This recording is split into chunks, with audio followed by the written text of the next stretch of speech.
Back in elementary school, I watched a movie called Saving Private Ryan. One scene really stuck with me. A sniper would pray for God's blessing and protection before every shot. Then, he'd pull the trigger, bang, and another enemy would fall. Blessed be the Lord, my strength, who teaches my hands to war and my fingers to fight. This whole divine-themed cheongsam design process felt especially unique. It really sparked my curiosity as a teenager. Later, I tried multiple times to explore topics related to Christianity and national security, but I could never really form a clear understanding. Whenever I saw people my age or online wearing cross necklaces, I couldn't help but wonder how much do they really know about the story behind the cross. In college, I finally got the chance to explore religious culture in Europe. While talking with believers and ordinary people, I realized even they had very different and inconsistent understandings of Christian history. Most were vague and uncertain. That made me even more curious to dig deeper.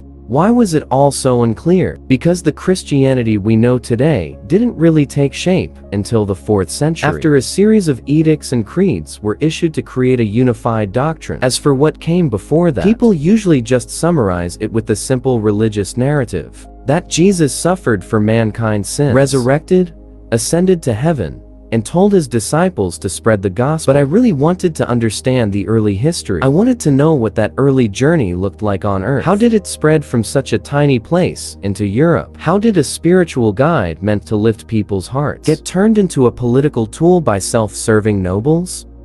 And how did it slowly evolve and expand to become the most widespread and deeply influential belief system in the Western world today? So today, I'm going to walk you clearly through the historical origins and development of Christianity. Hi everyone, I'm Froggy the Sword Saint. Glad to see you again. One of the main references for this episode is a high school textbook compiled by over 300 scholars using historical sources from various eras. I'll combine that with my own experience and understanding and use simple language and basic PPT animations to help you get a solid introduction to Christianity. This video reflects only my personal understanding and perspective. There may be oversights in how the material is presented. Feel free to add, correct, and share your thoughts. Alright, let's dive into part 1. The story of Dora. It all starts with the Jewish people. We're talking about at least 500 to 600 years before the Common Era. That was around the Eastern Zhou dynasty in China. Map, we head to the eastern shores of the Mediterranean in the Middle East. This is where the Jewish people lived. Who were their ancestors? How exactly did they come to be? There aren't many detailed historical records, but they do have their own origin story. Let's take a look at what they believe. In their worldview, God created the world in 6 days and declared the 7th as a day of rest. He also created the first humans, Adam and Eve. But Eve ate the forbidden fruit, and she and Adam were cast out of Eden. Their descendants multiplied and spread out, forming various ethnic groups across the Middle East. Time passed. God kept a close watch on humanity. He saw their dishonesty, the scheming and deceit among people. He grew disappointed and disgusted with human nature. He decided to wipe everything clean and reset the great flood. But God gave a heads up to a man named Noah. Noah was the 9th generation descendant of Adam and Eve. God told him to build an ark and take his sons and daughters-in-law aboard to preserve humanity. The flood destroyed the rest of mankind. Only Noah survived. He complained a bit. God, what did people do that was so bad for you to be this harsh? God thought about it and admitted he had a point. Yeah, I guess I was kind of cruel, he said, and promised Noah never to flood the earth like that again. Noah's descendants repopulated the Middle East with various tribes, and life on earth flourished once more. But as time went on, God was once again disappointed with the hearts of men. Why won't humanity ever repent? Why is the species I created so lacking in kindness? Sigh, but I can't do it. I promised Noah I wouldn't flood the earth again. So what now? So, he came up with a new method called selection. In the region between the 2 rivers, he chose a man named Abraham to be the new patriarch of mankind. Abraham was the 11th generation descendant of Noah. God made a covenant with him. Move to the eastern shore of the Mediterranean. Live by the laws I establish, and I will bless your descendants with health and happiness for generations.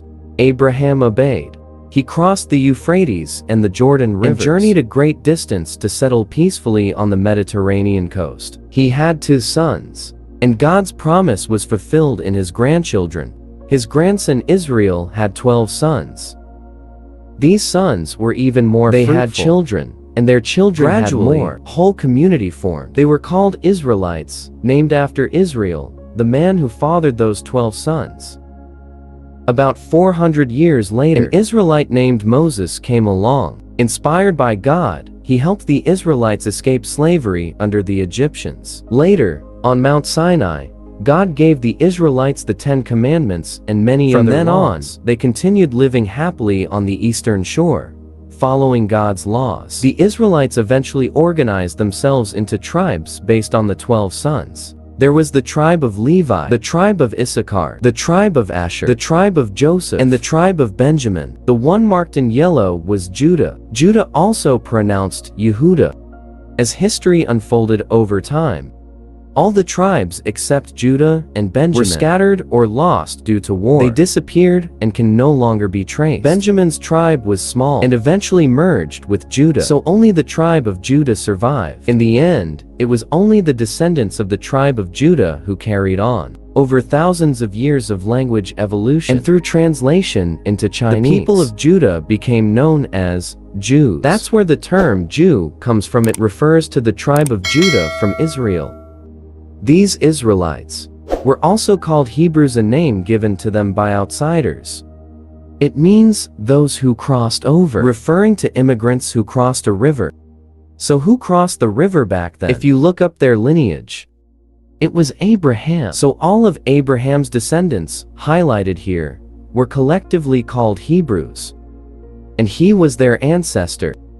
The culture that arose from this line is called the Hebrew cultural sphere. So now, it should be clear, Israelites spoke Hebrew, Jews spoke Hebrew, and it was only the tribe of Judah that ultimately survived, carrying on everything that came before. They became the storytellers, and the belief system they passed on became known as Judaism. In other words, if the tribe of Benjamin had been the ones telling the stories, we might be calling it Benjaminism today. But history has no what I want you to take away is the essence behind the names. It doesn't matter what it's called. Just see it plainly as a system of belief.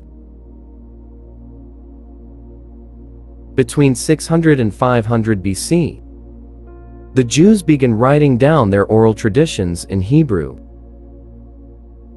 The most important book is called the Torah. It means teaching, law, or guidance. So today, we understand their worldview through this book. To help make sense of it, I call it the Torah instruction book. It records everything from the creation of the world to the time of Moses. With some additional content, the stories of the kingdom of Israel after 1000 BCE These stories, documented, rich with mystery and legend, were recorded solely from the perspective of the Jewish all religion. Of them in orange.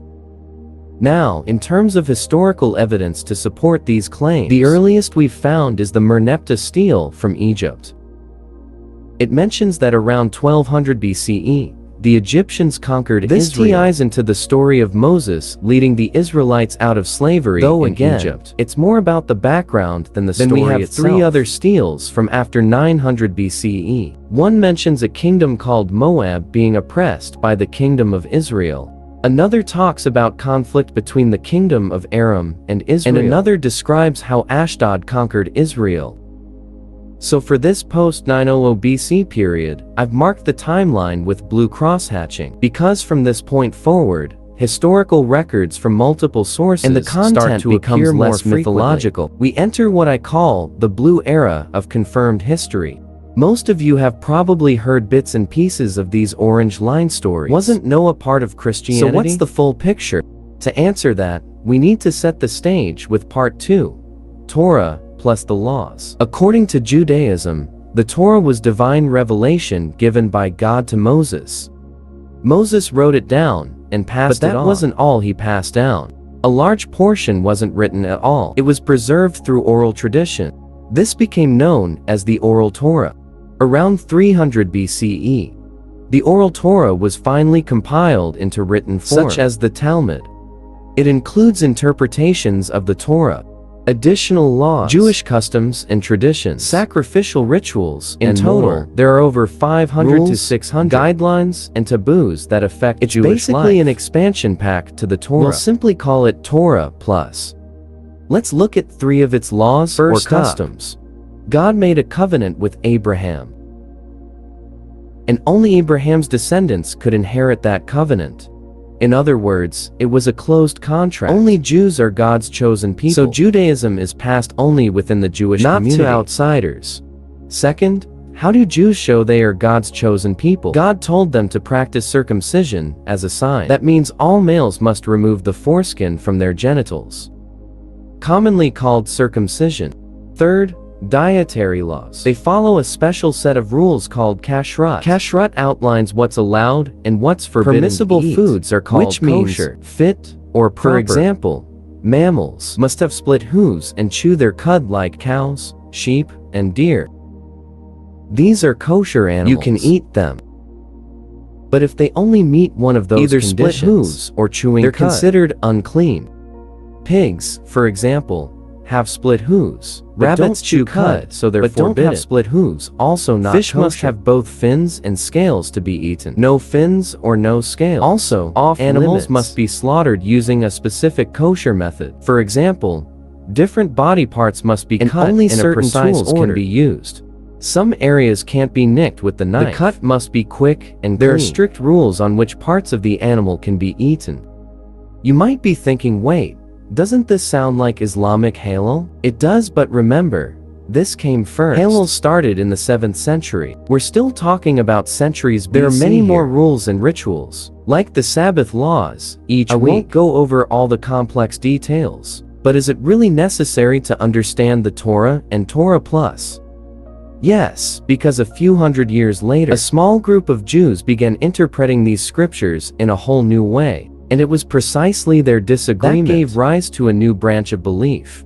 Now, we come to part 3, the Torah divide. If I skip reading a title out loud, drop a comment on the screen, give me some feedback. I just don't want things to get too boring, and it also helps create a sense of flipping pages. So first, let me make 2 quick points. 1, I'm out to talk about the story of Jesus. But in this video, the story is presented in a quantum state. If you come from that faith, then you can take the story as something real that actually happened in history. If you don't come from that tradition, then you can treat it as something unverifiable or artistically interpreted. Point number 2. Those of you with background knowledge might notice some strange errors coming up. That's due to a shifted timeline. For this explanation, using a unique narrative lens, a discovery perspective. Get it? Discovery. Basically, I'm pretending we don't know what happens next. I'll avoid mentioning concepts that haven't appeared when yet. They do naturally come up. That's when we'll talk about them. The goal is to try and return to that and experience with you how new ideas and concepts emerged and evolved. In the first century, there was no such word as Christianity. So you won't hear that term for now. That's the end of my 2 disclaimers. Back to the eastern Mediterranean coast. Jewish communities were spread widely out from Jerusalem into surrounding regions. And I mean really widely. They lived according to God's commandments, while waiting for the arrival of the Messiah, their Savior. Because the Torah said that one day, the earth would be destroyed, and from among them would rise a man who would lead the Jewish people to build God's kingdom in Israel, a place without war, without suffering. Some prophecies also said a servant of God and all the sins of the people would be placed upon him. He would endure great suffering. And so, while they waited, around the year 30 AD, in the area around Jerusalem, a small group of people began telling stories about Jesus. What kind of story? Let's jump into the religious context and take a listen. They said Jesus was a Jew, direct descendant of King David from the tribe of Judah. He could perform miracles, touch a sick person, and they were healed. Wave his robe, and 5 to 7 people were fed. He even called God Father. Which God? Exactly. Tracing it back, generation after generation. It's the same God who created Adam and Eve, the God of the Torah. Within the Jewish community, a small group believed these stories. They claimed Jesus was the son of the Torah's God, their king, the prophesied Messiah, that he was crucified, rose again 3 days later, and ascended to heaven. But the rest of the Jewish community at the time, they were not pleased. Like, who are you people? How dare you? God's son? Seriously? And you call him the Messiah? The Messiah is supposed to bring about God's kingdom for the Jews. Where is it, then? And you're out here spreading resurrection stories? This is basically reinterpreting the entire Torah. It's rewriting our faith. You're talking nonsense. Shouldn't we be stoning you? Now, step out of the religious lens and return to the historical timeline. We were real or not. This story took place around the year 0 to 30 AD. Whether or not the Jesus story actually happened, what matters is, if it did, then it was a story worth telling. There's nothing set in stone. Stories can still be told and passed down. But what we do know for sure from history around is 48, a group of Jews along the eastern coast began spreading stories about Jesus. These were Jewish followers who accepted Jesus within the framework of the Torah. In their perspective, they truly believed in Jesus' story. They followed his teachings and shared his story with the world. But it wasn't just the story of resurrection they were spreading. Because the God Jesus, referred to as Father, Jesus was part of the Torah's belief system. And by that time, the system had evolved along the eastern coast into what we now call Torah plus, or Torah plus. So what they wanted to share was the entire Jewish faith system. But to share it with outsiders meant breaking a long-standing rule: never share the faith with Gentiles. But this group believed Jesus had redefined the rules, so they weren't betraying their ancestors. In their minds, they were pursuing a greater vision.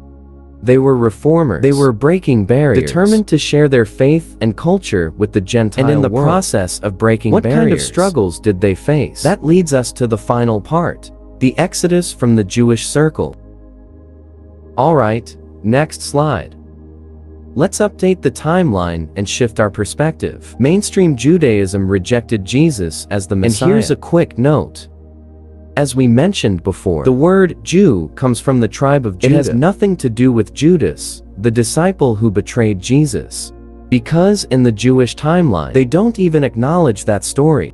To them, it never happened. And back in ancient Europe, who had access to the kind of information we do today? They couldn't map timelines like we can. So confusion was inevitable. Historically, people started to associate Judas the betrayer with all Jews. Look, Judas betrayed Jesus, so Jews are traitors, which was totally false. Still, that belief stuck. Nearly 2,000 years later, there was no connection in the 21st century. Many Jews are still waiting for the arrival of the Messiah. Their scriptures consist of three parts: the Torah, the prophets, and the writings collectively called the Tanakh. But the Torah remains the core of it all. So much so that Torah is used to refer to the entire set. They don't use the word Bible. They'll just say, "Did you read the Torah today? Have you studied the Torah? Are you reflecting on the Torah?"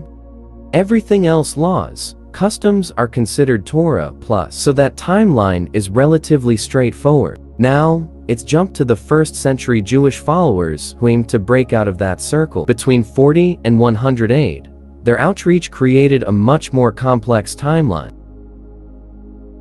In the mid-1st century, their movement lifted the ban on preaching to Gentiles, so it wasn't limited to the eastern coast anymore. It reached southern Africa, northern Asia Minor, and into Eastern Europe, eventually reaching Rome. Along the way, small faith communities popped up. In the south, they were mostly Egyptian. In the north, mostly Greek. So here's how outsiders thought about it back then. We may not be Jews by blood, but this is a Jewish faith. Shouldn't we also follow all their laws and centuries-old customs? Shouldn't we live like Jews in daily life too? In today's terms, they saw themselves as high-level spiritual Jews. So the first Christians, they were circumcised if the law required it, and followed dietary rules too. But the one who took things to the next level and spread the message further was a Jewish man. They all followed Jewish law to varying degrees, named the Apostle Paul. His early life is recorded in the New Testament of the Bible. He was born around the turn of the era, and his name was Saul. He was a devout Jew, and also a Pharisee, a kind of Jewish scholar. It was a very legalistic sect, advocating strict observance of the Mosaic law. So at first, he was one of the earliest persecutors of Jesus' followers. But one day, on the road from Jerusalem to Damascus, he had a vision of Jesus. Jesus blinded him with light and gave him a revelation. He realized, wow, those people were telling the truth. So he converted to the faith in Jesus and changed his name to becoming Paul, a missionary. This is how the New Testament records his story. Historically, between 40 and 70 AD, there's record of a man corresponding widely in the Greco-Roman world. So what did his letters discuss? They mainly discuss Paul's views in theological debates with other Jesus-following communities. His ideas often differed from the smaller, more conservative groups. He wrote to the priests in Galatia, Colossae, in Ephesus, Philippi, Thessalonica, and Corinth, and also to believers in Rome and individuals like Philemon. Eventually, he was imprisoned in Rome and died for his faith, Timothy and Titus, but his letters laid the foundation for future theological development. His core idea could be summed up in 4 words: justification by faith alone. Wait, isn't that Martin Luther? In the 16th century, during Rome's religious monopoly, Martin Luther emphasized justification by faith after studying the Greek New Testament. But that's another story. Let's see how many likes and shares this gets. Back to Paul's theological debates. Among early Jesus followers, those who follow Jewish law believed the Torah laid out strict rules like dietary laws and ritual cleanliness. If you touch a dead animal, you're unclean until sunset. Paul said, nothing is inherently unclean. So, those laws no longer apply. What matters is the heart of the person. In modern terms, if your mind is filthy, you'll see filth in everything you look at. The Torah says that all males, the Torah says that all men, must be circumcised as a sign of their covenant with God. Paul said, that's just superficial. It's just ritual. If a Gentile gets circumcised, does that make him Jewish? He needs to be circumcised in heart, truly believe in Jesus. On the left side, Torah followers say, you must keep the laws of Moses. Paul said, these laws are outdated and rigid. Only then can you be saved. They don't apply to everyone anymore. Jesus has torn down the wall of separation, the law created between Jews and Gentiles. We're now free from those legalistic requirements. If you have faith in your heart, that's enough for salvation. From this section, we see a clear clash between 2 worldviews. So what's the worldview on the left? Let's break down the religious logic behind the idea of justice. Why did the God of the Torah send the Great Flood? Because he saw humans as dishonest, with dark hearts, lies, and selfishness. All of that is sinful. If you eat unclean food, you are unclean, full of deceit. So God told people what is and isn't sin. Follow the law, and you won't be guilty of wrongdoing. Simply put, these were the Jewish moral standards and shouldn't do. So if you sin, say, you told a lie, or you stole something, how did you atone for that sin? You had to offer a sacrifice. According to strict procedures, you used an animal's blood to cleanse the sin. Once the sacrifice was made, you were considered innocent. And if you lived out your life like that, you would be clean, sinless like a blank slate. As a person, you'd be free of guilt. You'd be considered righteous. That's why this group pursued strict adherence to complex laws. They used external pressure to regulate believers' lives and achieve righteousness. But Paul wanted to shift the core of faith from rigid external restrictions forcing people to submit to God, an internal drive where people sought righteousness through belief and from the heart. He argued that many of the Torah laws, especially those in Torah Plus, could be let go. His logic was, if sin could be erased with a simple ritual sacrifice, but the heart didn't change, wouldn't people just keep sinning? Wouldn't that defeat the purpose? So he criticized these superficial practices and emphasized spiritual transformation. When you sin, you must sincerely repent from the heart, recognize your wrongdoing, and ask God for forgiveness. Once you're forgiven, you're no longer guilty. You're considered righteous again. So, righteousness could come through faith, justified by faith. And what's the medium of that faith? Jesus. These were 2 paths to righteousness. In my personal view, this is like the Western version of moral education. Paul emphasized personal conscience. Right and wrong weren't solely based on external rules, but on whether your heart was clear. Can you look inward and say your conscience is clean? And their ultimate judge of conscience was Jesus. Then someone might ask, so does you can sin endlessly and just keep asking for forgiveness? In theory, yes. That was exactly how many people in medieval Europe justified religious corruption. Back to the main story. Paul's interpretation began to gather followers and form its own group. So here, we see the full process of how a new movement was born. Phase 1. Bringing the Torah system to Gentiles. We saw the first group of Jesus followers who also practiced Jewish law. Phase 2. Paul's evangelism, debates, and writings established a new belief system. One where Gentiles no longer had to follow Jewish law. And from this process, one clear pattern emerged. The entry barrier to this belief system kept getting lower. The lower the barrier, the larger the audience, and the faster the message spread. Judaism, with its high bar, largely remained within the Jewish community, but the group on the far right gained converts more easily. Because it placed almost no limits, the group, caught in the middle, struggled to grow. Compared to the left, they could only be spiritual Jews, and in terms of they couldn't compete with the right. Eventually, they lost support over time, and so, a new branch began to grow out of the Torah system. To summarize today's 4 main points, first, we laid the foundation with the genealogies recorded in the Torah. Second, we introduced a bit of Torah plus law. Then we explored the divisions that emerged among Jews, where a small group began spreading stories about Jesus. Lastly, we traced how this group broke out from the Jewish circle and gained followers. Coming up next, the Torah described the origin of the covenant between God and the Jewish people. But after year 1 now, anyone who believes in Jesus can be accepted into the system. Jesus introduced a new covenant between God and mankind. So the Torah became the Old Testament in Christianity. And the stories of Jesus, Paul's letters, and other texts were compiled into what we now call the New Testament. The 2 parts were finalized by the end of the 4th century to form the Bible. But who exactly was Jesus? What gave him the authority to rewrite God's covenant with the Jewish people?